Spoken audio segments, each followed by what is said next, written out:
একটি ডিম দিয়ে 10টি ডিম চপ আসছে রোজার জন্য। এই রেসিপিটা একটু শিখে নিতে পারেন, খরচ কমে যাবে অনেক। একটা প্যানে এখানে 2 টেবিল চামচ রান্নার তেল দিয়ে দিলাম, আর সাথে দিয়ে দিচ্ছি 2 টেবিল চামচ পেঁয়াজ কুচি। তারপর দিয়ে দিচ্ছি 1 চা চামচ আদা রসুন বাটা, হাফ চা চামচ করে মরিচ আর হলুদের গুঁড়া, আর দিয়ে দিচ্ছি হাফ চা চামচ চাট মশলা।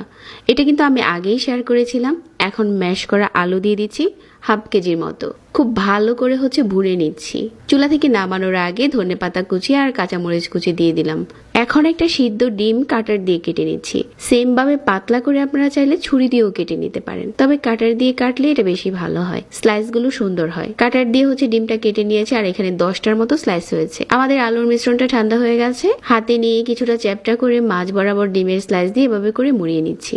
বানানো হয়ে গেল একটি ডিম চপ। এখন টোস্ট বিস্কিটের গুঁড়াতে প্রথমে গড়িয়ে নিচ্ছি। আমি এখানে 2টো ডিম ফেটিয়ে নিয়েছি, আর এই ফেটানো ডিমের উপরে এখন ডুবিয়ে নিচ্ছি।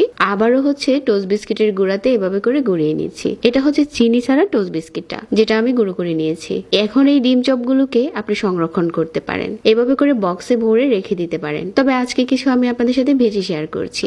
সবগুলো ছেড়ে দেওয়ার পর এখন শুধু অল্প আঁচে এগুলোকে ক্রিস্পি করে ভেজে নিতে হবে। দারুণ একটা কালার যখন চলে এসেছে, ওই পর্যায়ে এটা তেল ঝরিয়ে উঠিয়ে নিতে হবে।